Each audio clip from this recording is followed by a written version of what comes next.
നമസ്കാരം. പുതിയൊരു വീഡിയോയിലേക്ക് ഏവർക്കും സ്വാഗതം. ഇന്ന് കേരളത്തിൻ്റെ തൊട്ടടുത്തായിട്ട് തമിഴ്നാട് കന്യാകുമാരി ജില്ലയിൽ സ്ഥിതി ചെയ്യുന്ന കുമാരകോവിലേക്കാണ് പോകുന്നത്. കുമാരകോവിൽ പോകാൻ ഇവിടെ നിന്ന് തിരുവനന്തപുരത്ത് നിന്ന് ഏകദേശം 60-62 കിലോമീറ്റർ ദൂരമുണ്ട്. നമ്മൾ തക്കല ചെന്നിറങ്ങിയതിന് ശേഷം അവിടെ നിന്ന് 10 രൂപ കൊടുത്താൽ കുമാരകോവിലേക്ക് ഉള്ള ബസ് കിട്ടും. അതിൽ കയറിയിട്ട് കുമാരകോവിലിൽ പോവാം. ഏത് നേരവും അവിടെ ബസ്സുണ്ട്. കുമാരകോവിലിൽ നിന്ന് തന്നെ മണ്ടയ്ക്കാട്ട് പോകാനും ബസ്സുണ്ട്. അപ്പോൾ രാവിലെ തിരുവനന്തപുരം KSRTC സ്റ്റാൻഡിൽ നിന്ന് തമിഴ്നാടിൻ്റെയും KSRTCയുടെയും ബസ് ധാരാളം പോകുന്നുണ്ട്. പ്രത്യേകിച്ച് മണ്ടയ്ക്കാട്ട് പോകുന്നവരും കന്യാകുമാരി പോകുന്നവരും രാവിലെയാണ് പോകുന്നത്. കാരണം കുറച്ച് ഓട്ടം ദൂരമുള്ളതുകൊണ്ട് രാവിലെ ചെന്നാൽ മാത്രമേ വൈകുന്നേരം തിരിച്ചു വരാൻ അവിടെ നിന്ന് ട്രെയിനും ഒക്കെ കിട്ടത്തുള്ളൂ. വൈകുന്നേരം കന്യാകുമാരിയിൽ നിന്നാണെങ്കിൽ ഇങ്ങോട്ട് വരാനായിട്ട് പുനലൂർ ട്രെയിനുണ്ട്. കന്യാകുമാരി പുനലൂരുണ്ട്. അത് കഴിഞ്ഞ് കൊല്ലം കന്യാകുമാരി മെമു ഉണ്ട്. അതുപോലെ തന്നെ ബാംഗ്ലൂർ കന്യാകുമാരി ഉണ്ട്.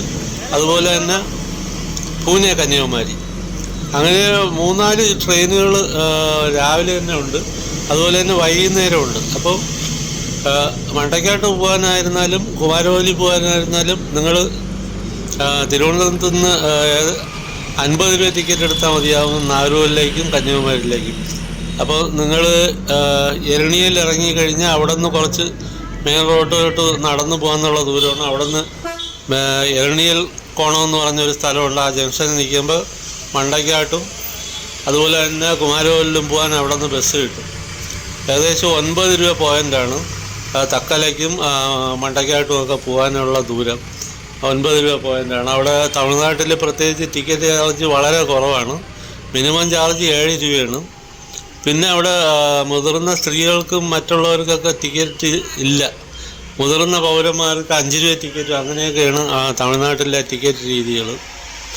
ഇപ്പോൾ കുമാരകോവിലിൽ വന്നു കഴിഞ്ഞാൽ ഇപ്പോൾ നമുക്ക് എപ്പോഴും കാണാൻ പറ്റുന്നത് ഇവിടെ ക്ഷേത്രക്കുളത്തിൽ ആദ്യം പോയിട്ട് ആ കുളത്തിൽ ഇറങ്ങുകയും അതുപോലെ തന്നെ വെള്ളം തളിക്കുകയൊക്കെ ചെയ്തിട്ട് അകത്ത് തൊഴുവാൻ പോകുന്ന ഒരു രീതിയാണ്. അതുകൂടാതെ ഇവിടെ ബസ് വന്നിറങ്ങിക്കഴിഞ്ഞാൽ നമുക്ക് ആ എൻട്രൻസിൽ തന്നെ അകത്തോട്ട് കയറാനുള്ളൊരു വാതിലുണ്ട്. ആ വാതിലിൽ കൂടെ നമുക്ക് ഉള്ളിലോട്ട് പോവാം. കാലുകൊണ്ട് നടന്ന് കയറാനൊക്കെ പടി കയറാൻ ബുദ്ധിമുട്ടുള്ളവർക്ക് ഈ വാതിലിൽ കൂടെ, ഈ സൈഡിൽ കൂടെ ബസ് ഇറങ്ങുന്ന വഴി കൂടെയുള്ള വാതിൽ അകത്ത് പോവാം. അതുമല്ല, ക്ഷേത്രത്തിൻ്റെ അപ്പുറത്തുള്ള കുളത്തിൽ പോയിട്ട് അവിടെ നിന്ന് വെള്ളമൊക്കെ തളിച്ച് പൂജയ്ക്കുള്ള സാധനമൊക്കെ വാങ്ങിയിട്ട് പോകുന്നവരാണെങ്കിൽ നിങ്ങൾക്ക് അതിലേ കൂടെ ഫ്രണ്ടിൽ കൂടെ വരാം, കിഴക്ക് വശത്തൂടെ വരാം. അവിടെ നിന്നൊരു വലിയ പടിയുണ്ട്, പിടിച്ച് കയറാനുള്ള പടിയെല്ലാം ഉണ്ട് അവിടെ. അപ്പം മുരുകനെ കാണാൻ ഏറ്റവും എളുപ്പം 2 മാർഗമുണ്ട്. ഒന്ന് പടി കയറി വരാം, അല്ലാതെ പുറത്തെ കൂടെ ഉള്ള വാതിലിൽ കൂടെയും കടന്നു വരാം. അപ്പം വരുന്നവർ ഇവിടെ വരുമ്പോൾ ഇവിടെ ചെരുപ്പെല്ലാം താഴെ സൂക്ഷിക്കണം. അതുപോലെ തന്നെ വീഡിയോഗ്രാഫിയൊന്നും മുകളിൽ അവർ അനുവദിക്കുന്നതല്ല. അവിടെ ബോർഡ് എഴുതി വെച്ചിട്ടുണ്ട്. പിന്നെ ക്ഷേത്രത്തിൻ്റെ പുറം ഭാഗങ്ങളിലൊക്കെ കുറച്ച് നമുക്ക് എടുക്കാൻ പറ്റും. കോവിലിൻ്റെ ഉള്ളിൽ മുരുകൻ നിൽക്കുന്ന സ്ഥലത്തൊന്നും പോയി എടുക്കാനൊന്നും പറ്റത്തില്ല. ഇത് ഏകദേശം 10,000-2000-ലധികം വർഷം പഴക്കമുള്ളൊരു മുരുകൻ ക്ഷേത്രം എന്നാണ് പറയപ്പെടുന്നത്. ഈ മുരുകന് ഏകദേശം 8 അടിയോളം പൊക്കമുണ്ട്. 8 അടി പൊക്കമുള്ളൊരു മുരുകൻ്റെ പ്രതിമ നിൽക്കുന്നതായിട്ടാണ് കാണുന്നത്.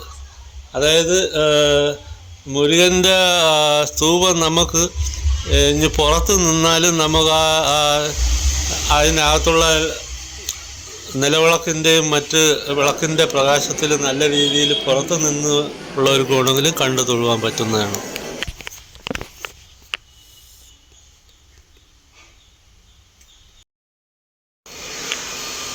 പിന്നെ പൂജയ്ക്ക് കൊടുക്കാനുള്ള സ്ഥാനങ്ങൾ ധാരാളം ഇവിടെ വെച്ചിട്ടുണ്ട്. ഭസ്മമായിരുന്നാലും ചന്ദനമായിരുന്നാലും ഒക്കെയാണ് ഇവിടെ പ്രധാനമായിട്ട്. ഇവിടെ ഒരു ഭസ്മം എല്ലാം കൊണ്ടുവയ്ക്കുന്ന ഒരു കിണറുണ്ട്. അതിൽ ഉപ്പ്, ചന്ദനത്തിരി, ഭസ്മമൊക്കെ കൊണ്ട് വയ്ക്കും. അത് മുരുകന് ഒരു നേർച്ചയായിട്ട് വയ്ക്കുന്ന ഒരു സംഭവമാണ്. പിന്നെ മുൻപെല്ലാം വരുമ്പോൾ ഇവിടെ ധാരാളം കുരങ്ങന്മാരുണ്ടായിരുന്നു. ഇപ്പോൾ അത്ര ഒന്നും കാണുന്നില്ല.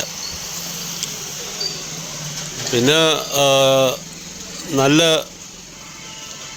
സ്ഥല സൗകര്യം ഉള്ളതുകൊണ്ട് ആൾക്കാർക്ക് വരാനും ഇരിക്കാനും വിശ്രമിക്കാനും ഒക്കെ ഉള്ള ഒരു സൗകര്യം കൂടെ ഇവിടെ ഉണ്ട്.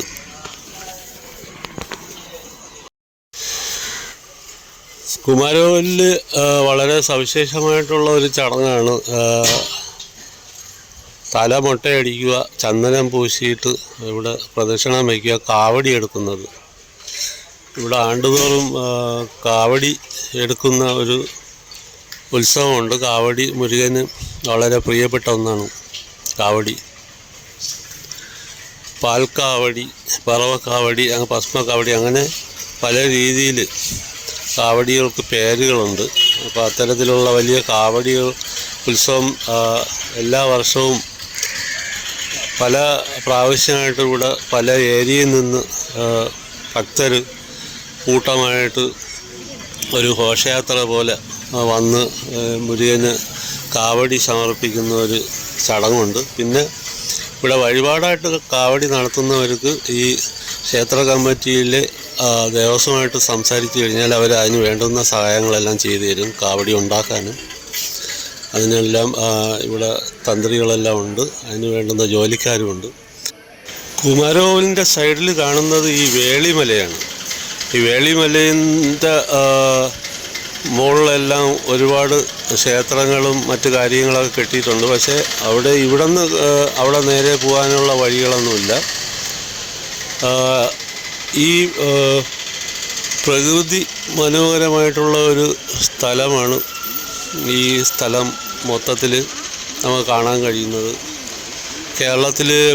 കേരളത്തിലുള്ള തെങ്ങും പ്രദേശം പോലെ തന്നെയാണ് ഇവിടെയും. തമിഴ്നാടാണെങ്കിലും ഇത് പണ്ട് കേരളത്തിൻ്റെ കീഴിലുള്ള ഒരു ജില്ലയായിരുന്നു കന്യാകുമാരി ജില്ല. പാലക്കാട് കേരളത്തിന് വിട്ടുകൊടുത്തപ്പോൾ ഈ തമിഴ്നാട് വിട്ടുകൊടുക്കുകയായിരുന്നു ഈ കന്യാകുമാരി ജില്ല. അങ്ങനെയാണ് ഇനി വരുന്ന ഈ കുംഭമാസത്തിൽ തമിഴ്നാട്ടിലും കേരളത്തിലും എല്ലാ മുരുകൻ ക്ഷേത്രങ്ങളിലും മിക്കവാറും കാവടിയാട്ടം ഉണ്ടായിരിക്കും. അതുപോലെ തന്നെ ആഴിച്ചാട്ടം എന്ന് പറഞ്ഞാൽ ഈ കനൽ കൂട്ടിയിട്ട് അതിൽ കാവടി ഏന്തിയിട്ട് 40-41 ദിവസത്തെ വ്രതം എടുത്തതിന് ശേഷം തീക്കനൽ കൂട്ടി അതിൽ ചാടുന്ന ഒരു ഇതാണ്. അപ്പോൾ അത് വ്രതം എടുക്കുന്നവർക്ക് മാത്രമേ അത് ചെയ്യാൻ പറ്റത്തുള്ളൂ, അല്ലെങ്കിൽ കൈകാലൊക്കെ പൊള്ളും. അപ്പോൾ ഏകദേശം ഒരു 4 അടിയോളം പൊക്കത്തിലായിരിക്കും ഈ കനലുണ്ടാക്കുന്നത്. മുറ്റിയ പ്ലാവിൻ്റെ വിറക് കൊണ്ടാണ് കനലുണ്ടാക്കുന്നത്. ഈ കനലിൽ എല്ലാം കൂട്ടി അതാണ് പ്രധാനമായിട്ടും മുരുകന് ഒരു വഴിപാടായിട്ട് നടത്തുന്ന ആഴിച്ചാട്ടമാണ്. അപ്പോൾ ഇവിടെ പല കേരളത്തിലെ ക്ഷേത്രങ്ങളിലും മുരുകൻ ക്ഷേത്രങ്ങളിലും ഇത് മിക്കവാറും ഉണ്ടായിരിക്കുന്നതാണ്. അപ്പോൾ അതിൻ്റെ പണിപ്പുരയിലാണ് ആൾക്കാരെന്ന് പറയാൻ ഇപ്പോഴും. കാരണം വിറക് കൂട്ടാനും വിറക് ശേഖരിക്കാനും ഈ നല്ല മുറ്റിയ പ്ലാവ് നോക്കി കണ്ടുപിടിച്ചിട്ട് അതിൻ്റെ വിറക് കൊണ്ടുവന്നിട്ട് കനലാക്കണം. അപ്പോൾ പ്ലാവ് മുറിച്ചതിന് ശേഷം അത് കൊണ്ടുവന്ന് കീറി വെയിലത്തിട്ട് ഉണക്കി അതിന് ശേഷമാണ് ഈ ആഴിച്ചാട്ടത്തിന് മുമ്പായിട്ട് ഇത് കനലാക്കുന്നത്. കനലാക്കിയതിന് ശേഷം നല്ല കനലായതിന് ശേഷം ഈ കരിയെല്ലാം കൂടെ കൊണ്ട് കൂട്ടി അതിൽ തീ കത്തിച്ചിട്ട് ഈ ഉത്സവ ദിവസം ഉണ്ടായിരിക്കുന്നതാണ്. അപ്പോൾ ഇത്തരത്തിലുള്ള ഒരു ചെറിയ വീഡിയോ ആണ്. ഈ വീഡിയോ കൊണ്ട് ഇഷ്ടപ്പെട്ട നിങ്ങളൊന്ന് സപ്പോർട്ട് ചെയ്യുക. പുതിയ വീഡിയോകളുമായി ഞാൻ വീണ്ടും വരുന്നതാണ്. അതുവരേക്കും നന്ദി, നമസ്കാരം.